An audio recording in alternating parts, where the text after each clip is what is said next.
Bye madam. Bye ma'am. Bye ma'am. Photo लो, बदतमीजी मत करो, ठीक है?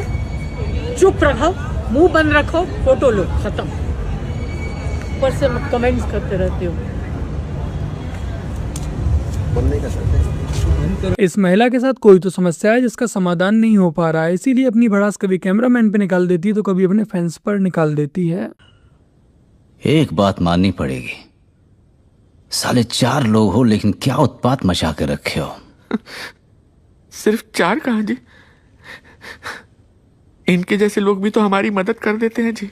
राहुल गांधी ने बीजेपी को जिताने में जो योगदान दिया है वो काफी सराहनीय है। बीजेपी को राहुल गांधी का शुक्रगुजार होना चाहिए। मैडम, मैं आपसे कुछ कहना चाहता हूँ। बक! अगर ऐसे ही चलता रहा तो मैं कितना भी काम कर लूं, आपका कर्ज कभी नहीं चुका पाऊंगा जो मेरे पिताजी ने आपसे लिया था। हर बार मैं कुछ अच्छा काम करने जाता हूँ, वो सड़ा हुआ कुत्ता आके खराब कर देता है। मेरे कुत्ते को कुत्ता बोलेगा तू? हाँ? वो मेरा बेटा है, तेरा मालिक है वो। तमीज से पेश है, उसे मूलचंद जी बोलो, मूलचंद जी। जाकर सॉरी बोलो उसे। क्या बोलेगा? मूलचंद जी सॉरी। हाँ, अब जाकर मेरी गाड़ी तैयार कर, ले जा रही हूं मैं। बेचारे खड़गे साहब डूबती हुई कांग्रेस की लुटिया बचाने पर लगे हुए हैं, लेकिन राहुल गांधी सब मट्टी पलीत कर देता है। बाकी का जिस किसी भाई ने भी इस वीडियो को एडिट किया, आपकी क्रिएटिविटी को 100 तोपों की सलामी। वो थोड़ा लाइन में रहे, सब कुछ ठंडा दिया जाएगा। ज्यादा ख्वाब ना देखे, दिल्ली वाले नहीं बचाएंगे, नहीं बचा पाएंगे किसी को। बिहार है, उनको तो इतना समझ होना ना चाहिए। इनकी यही ऐंठ इन्हें ले डूबी। ये भूल चुके थे कि जंगल राज अब जा चुका है। और बिहार की जनता को मेरा बहुत बहुत धन्यवाद कि इस जंगल राज को आप लोगों ने वापस नहीं आने दिया। 3rd रेट 4th रेट हमरा सामने ना चल, तो हमरा सामने ना बकवास ना, सुनते मुद्दे पर आते हैं, बकवास नहीं सुनने के लिए बैठे हैं। आप पार्टी क्या होता हो तुम? पार्टी क्या होता है? मेरी भाजपा, मैं अपनी मां को भाजपा नहीं कर सकती। कैसा लग रहा है? प्रियंका भारती ने आज मेरे ऊपर झुका। और प्रियंका भारती, अभी आपने एक और गलत बात बोली। आपने बोला उनको बीजेपी ने फेंक दिया। वो कभी भारतीय जनता पार्टी में नहीं थी। देखिए, अगर आपकी कोई पर्सनल रंजिश है, आप सुभाष को पसंद नहीं करती तो अलग विषय है। प्रियंका भारती ये न्यूज चैनल पर डिबेट करने नहीं जाती, क्योंकि डिबेट करने के लिए इनके पास कोई फैक्ट नहीं होते हैं, कोई पॉइंट्स नहीं होते हैं, तो बस ये लड़ने चली जाती हैं। किसी का मुंह मान लीजिए कि गोबर का जो चोट होता है, धप्प से जो गिरता है, उस पर मान लीजिए लिपस्टिक लगाया हुआ, एक लिपस्टिक ले लीजिए या ब्रश लेकर के गोबर जो होता है गिरा उस पर लगा दीजिए, तो आप एक छवि बनेगी। अब किसी का मुंह वैसा है तो क्या आप समाज के जो मानदंड हैं, जो पितृसत्तात्मक समाज ने बोला कि नहीं, नयन नक्श ऐसे होने चाहिए, गर्दन जो है सुराहीदार होनी चाहिए, नासिका जो है सुघड़ होनी चाहिए, है भवें जो है कमानीदार होनी चाहिए, काम कमान भवे तेरी पलकों के किनारे कजरारे, साया भी जो तेरा पड़ जाए, आबाद हो दिल का वीराना, चंदन सावधन चंचल चितवन, धीरे से तेरा ये कर जाना। अजीत भाई जैसे लोग ही इनको सही से ट्रीटमेंट देते हैं।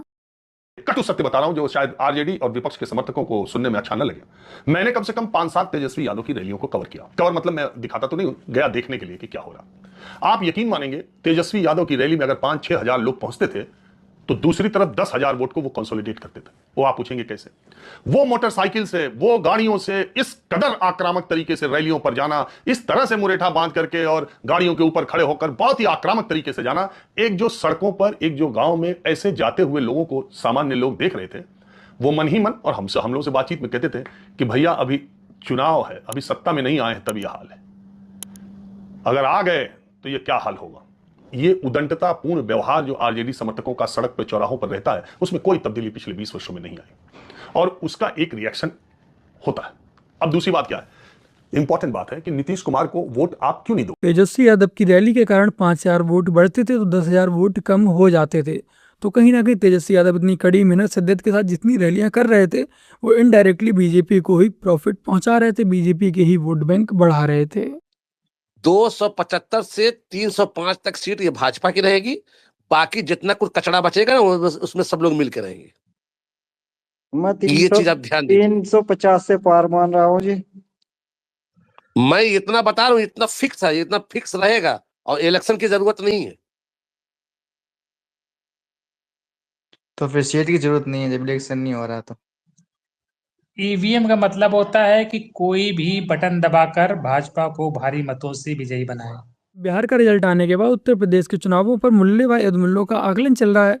ये बैठकर इस बात पर मंथन नहीं कर रहे हैं कि इनकी पार्टियां चुनाव क्यों हारी, क्या कमी रह गई। ये बस ये आरोप लगाने पर लगे हुए हैं कि ईवीएम हैक हो गई, वोट चोरी हो गई, हमारी तो कोई गलती ही नहीं है और खुद की कोई गलती स्वीकार भी मत करना। अब आइए आप लोगों को मैं अपने एक्स के प्रोफाइल पर ले चलता हूँ, वहां से आप लोग इनका दोगलापन अच्छे से देख पाएंगे। तो यहाँ पर मैंने कुछ ट्वीट्स किए थे जो कि मैं आप लोगों को यहाँ पर दिखाता हूँ।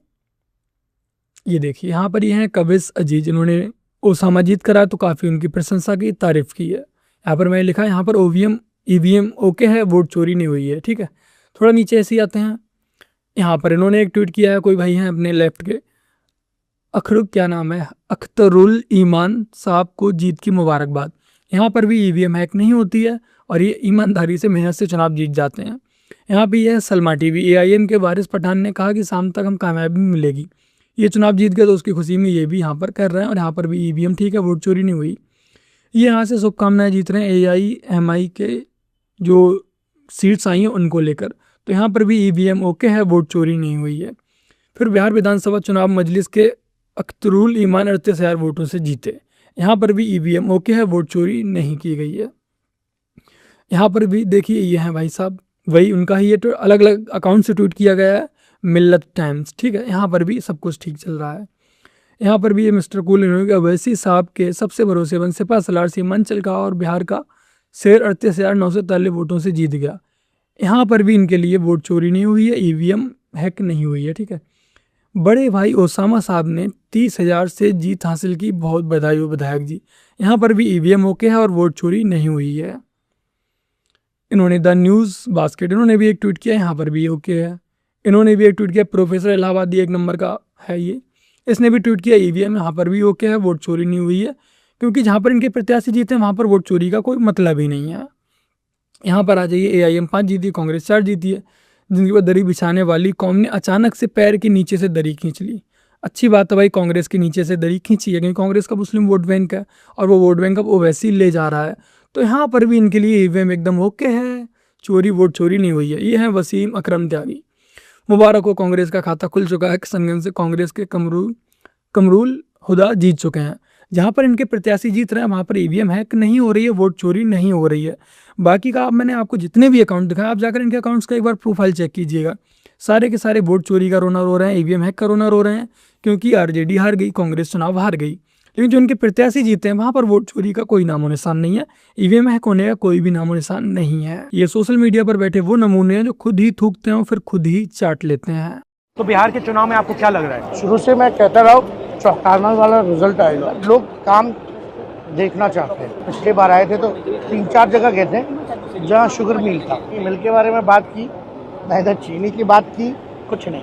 तो पीपल समझ चुके हैं कि मोदी जी झूठ बहुत बोलते हैं, नॉन स्टॉप झूठ बोलते हैं, नेचुरली, बिल्कुल बिना झिझक के, कंफर्टेबली और बिना सोचे समझे बोलते हैं, तो कुछ भी बोल सकते हैं। ये जो कह रहे हैं कि मैं भगवान का काम करता हूँ, ये नर्वसनेस है। इस बार तो मतलब बिहार आकर के वो मतलब कुछ भी नहीं कह रहे हैं। मतलब आखिर आप तीसरी बार मौका मांग रहे हैं तो आप अपना तीसरी बार के लिए आप विजन भी नहीं बता रहे कि आखिर आप क्या करना चाह रहे हैं। वो वादे भी नहीं रिपीट कर रहे जो उन्होंने 14 और 19 में किया था। प्रधानमंत्री 2 बार हो चुके, 10 साल। सही बात है भाई, मोदी जी झूठ बोलते थे, उलूल जुलूल बातें करते थे, उनका कोई भी विजन क्लियर नहीं था। लेकिन हमारे तेजस्वी यादव राहुल गांधी का विजन एकदम क्लियर था कि बिहार के एक एक व्यक्ति को जबरदस्ती पकड़ कर सरकारी नौकरियां दी जाएंगी। बाकी का क्या आपको RJD के मदन शाह याद है, जिनका टिकट काट दिया गया था, फिर सड़क पर रोते हुए नजर आए थे। एक बार आप लोग देखिए इस वीडियो को। बाप रे बाप, हम मर जाएंगे, बेटा बेटी का शादी हम नहीं किए, बाप रे बहुत अन्याय। दलाल को जब्ती कर दिया संजय यादव, अरे बाप 2 करोड़ 70 लाख रुपए लिया है संतोष कुशवाहा, संजय यादव लिया है। इन्होंने तेजस्वी यादव को श्राप दिया था कि तुम्हारी RJD पार्टी सिर्फ 25 सीटों पर ही सिमट कर रह जाएगी और अंत में वही हुआ। बाकी का RJD के चुनाव हारने के बाद से इनके पूरे घर में कलह मची हुई है, रोहिणी के साथ मारपीट करने की कोशिश की जाती है व उन्हें घर से बाहर निकाल दिया जाता है। आप लोग खुद ही उनके द्वारा सुन लीजिए। परिवार नहीं है, अब ये जाकर के आप संजय, रमेश, तेजस्वी यादव से पूछिए, मेरा कोई परिवार नहीं है। वही लोग निकाला है हमको परिवार से, क्योंकि रिस्पॉन्सिबिलिटी लेना नहीं है उनको। पूरा दुनिया बोल रहा है जो चाणक्य बनेगा तो चाणक्य से आप सवाल पूछिएगा। जब कार्यकर्ता चाणक्य से सवाल कर रहा है, पूरा देश दुनिया सवाल कर रहा है कि पार्टी का ये ऐसा हाल क्यों हुआ। अब जब संजय और रमेश इन लोग का नाम लीजिए तो आपको घर से निकाल दिया जाएगा, आपको बदनाम किया जाएगा, आपको गाली दिलवाया जाएगा, आपके ऊपर चप्पल उठा करके मारा जाएगा। दीदी अब आप खुद ही विचार कीजिए, जिस घर में उनकी बहन बेटियां बहुएं सुरक्षित ना हो, वो लोग बिहार की बहू बेटियों बहनों को क्या ही सुरक्षा देंगे। आप लोग जाकर के वहाँ इंक्वायरी कर लीजिए, सही बात है। रोहिणी जो बोलती है सच बोलती है, और जिसको भी कंडेम करना आपके सामने मेरे सामने बैठे हुए। रोहिणी किस बात पर ये खफा हुए, क्या हुआ, कुछ बताइए। फिर हम बाद में बात आराम से अभी हम नहीं बात कर सकते। आप आराम से बात। आप ये बात जाके तेजस्वी यादव, आप ये बात जाकर के तेजस्वी यादव किसके शह पे हुआ है उनसे जाके पूछिए, संजय यादव से पूछिए, रेचल यादव से पूछिए, क्या नाम है उसका, एक और लड़के का क्या नाम था, रमीश से जाके पूछिए। आप जाइए वहाँ पे इंक्वायरी कीजिए। पूछेंगे और हम बिल्कुल पूछेंगे, लेकिन आपका मत क्या है? आपको गंदा भी कहा गया, आपने किडनी दी है, बहुत बड़ा योगदान आपका अपने परिवार के लिए, लालू जी के लिए। रोहिणी जी अपने पिताजी से कुछ कहेंगे क्या, कोई मैसेज? नहीं, पिताजी मेरे साथ हमेशा है। कल मेरे माता पिता भी रो रहे थे, मेरी बहन रो रही थी मेरे लिए। मुझे भगवान ने मुझे सौभाग्य दिया कि मुझे मेरे इस तरह के माता पिता मिले जो मेरा हर समय मेरा साथ दिए। मुझे बस इतना ही कहना है कि भगवान ना करे कि आप लोग के भी घर में कभी मेरे जैसी बहन बेटियां हो। जिस घर में भाई हो, भाई लोग का ही योगदान होना चाहिए। काहे सारा बलिदान बेटी लोग दी, और जब बेटी कुछ सवाल पूछे तो आप बोल दीजिएगा कि अब ससुराल में जाओ, तुम्हारा शादी हो गया। हाँ, आप बहुत ज्यादा रोई हैं, इसकी वजह से आपकी आवाज बैठ गई है। रोहिणी, आप बहुत ज्यादा रोई हैं। आपकी लालू जी से कोई बातचीत हुई इस बीच में? मैंने सिर्फ अपने भाई को अपने घर से निकाला है। मेरी बहनें, मेरे माता, मेरे पिता मेरे साथ हैं। लालू जी से कोई बातचीत हुई है इस बीच में आपकी? लालू जी से हर दिन मेरी बात हो रही है, हर समय। अभी निकलते समय तो आप अब कब तक यहाँ दिल्ली में रहेंगे? अभी हम अपने ससुराल जा रहे हैं, बॉम्बे जा रहे हैं। बॉम्बे में रहेंगे 10 दिन। मेरी सास भी कल से रो रही है ये सब तमाशा देख करके। उनको मेरी चिंता हुई है, इसलिए उन्होंने बुलाया मुझे। मैं जा रही हूँ अपनी सास के पास। आरजेडी के चुनाव हारने के बाद रोहिणी के द्वारा सिर्फ ये सवाल पूछा गया जो संजय खुद को चाणक्य बताता है, उसके होते हुए फिर चुनाव हम हार कैसे गए, इसकी जिम्मेदारी आखिर कौन लेगा। सिर्फ इस बात के साथ ही रोहिणी के साथ ये सब हो जाता है। बाकी का रोहिणी ने इस घटना के बाद 2 ट्वीट किए, उन ट्वीट्स को आपको अवश्य पढ़ना चाहिए। रोहिणी आचार्य ने ट्वीट किया, कल एक बेटी, एक बहन, एक शादीशुदा महिला, एक माँ को जलील किया गया, गंदी गालियां दी गई, मारने के लिए चप्पल उठाया गया। मैंने अपने आत्मसम्मान से समझौता नहीं किया, सच का समर्पण नहीं किया। सिर्फ और सिर्फ इस वजह से मुझे बेइज्जती झेलनी पड़ी। कल एक बेटी मजबूरी में अपने रोते हुए माँ बाप बहनों को छोड़ आई। मुझसे मेरा मायका छुड़वाया गया, मुझे अनाथ बना दिया गया। आप सब मेरे रास्ते कभी ना चलें, किसी घर में रोहिणी जैसी बेटी बहन पैदा ना हो। इसके बाद रोहिणी ने एक और ट्वीट किया, मैं आपको वही पढ़ के सुनाता हूँ। कल मुझे गालियों के साथ बोला गया कि मैं गंदी हूँ और मैंने अपने पिता को अपनी गंदी किडनी लगवा दी। करोड़ों रुपए लिए टिकट लिया, तब लगवाई गंदी किडनी। सभी बेटी बहन जो शादीशुदा हैं उनको मैं बोलूँगी कि जब आपके मायके में कोई बेटा भाई हो तो भूल कर भी अपने भगवान रूपी पिता को नहीं बचाएं। अपने भाई उस घर के बेटे को ही बोले कि वो अपनी या अपने किसी हरियाणवी दोस्त, यहाँ पे ये संजय की बात करेंगे क्योंकि वो हरियाणा से ही है, दोस्तों की किडनी लगवा दे। सभी बहन बेटियां अपना घर परिवार देखें, अपने माता पिता की परवाह किए बिना अपने बच्चे, अपना काम, अपना ससुराल देखें, सिर्फ अपने बारे में सोचें। मुझसे तो ये बड़ा गुनाह हो गया कि मैंने अपना परिवार, अपने तीनों बच्चों को नहीं देखा। किडनी देते वक्त ना अपने पति ना अपने ससुर से अनुमति ली। अपने भगवान, अपने पिता को बचाने के लिए वो कर दिया जिसे आज गंदा बता दिया गया। आप सब मेरी जैसी गलती कभी भी ना करें, किसी घर रोहिणी जैसी बेटी पैदा ना हो। बाकी का आप लोग खुद सोचिए कि इनके घर में कितनी गंदी भसड़ मची होगी कि उन्होंने रोहिणी से ये तक बोल दिया कि तूने अपनी गंदी किडनी लगवा दी। और अब रोहिणी के इन ट्वीट से साफ साफ पता चल रहा है कि घर में अब किसकी चलती है। ना ही लालू की चलती है, ना ही राबड़ी देवी की चलती है। अब घर में सिर्फ तेजस्वी की ही चलती है। और इस तेजस्वी में खुद इतनी अक्ल नहीं है कि वो अपने घर के मामलों को कैसे हैंडल करे। शायद हो सकता है कि तेजस्वी यादव भी अब संजय व एक और व्यक्ति था रमीज, इनके गुलाम बन चुके हैं। रमीज का भी नाम इन्होंने ही लिया था रोहिणी आचार्य ने। ठीक है, हम अपने ऊपर तो ले लेंगे, मेरे पिता पे क्यों छापा? ऊपर से हम आके उनसे बोलने आए, उसी समय उन्होंने गार्ड्स बुलाया है, मुझे मारा है, उसके बाद बाहर निकाल दिया है। मेरा फोन था जिसमें एविडेंस है वो भी छीन लिया और उसके बाद मुझे मारा है। उसके बाद ये सारा बॉडीगार्ड सब देखते रहता है। किसने मारा?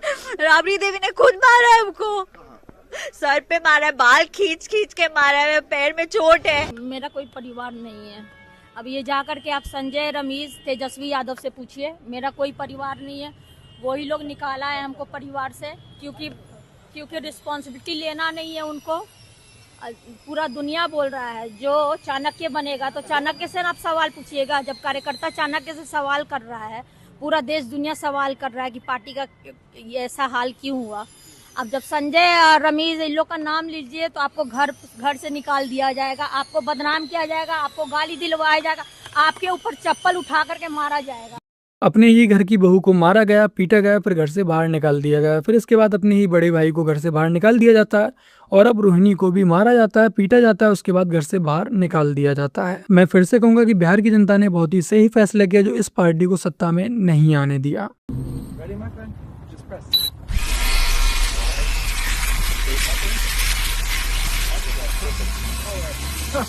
So clean. MashaAllah. Beautiful fade, brother. Welcome to Dubai. Style guarantee. ये हैं लखन मीना। इनका कहना है कि दुनिया के देश तेजी से विकास कर रहे हैं क्योंकि वहाँ पर ब्राह्मणवाद नहीं है। और ये बेवकूफ खुद एआई से बनाई हुई वीडियो में अंतर नहीं कर पा रहा है कि ये वीडियो रियल है व एआई से बनाई गई है। बाकी का पाकिस्तान, बांग्लादेश, अफगानिस्तान, सूडान, सोमालिया, ये वो देश है जहाँ पर ब्राह्मणवाद शायद चरम पर है और इसीलिए इन देशों में लोग भुखमरी से मर रहे हैं। तो बस मेरे प्यारे आई बनो आज की अपनी इस वीडियो में इतना ही। वीडियो को लाइक, शेयर, कमेंट और अपने इस चैनल को सब्सक्राइब आज से कर लीजिएगा।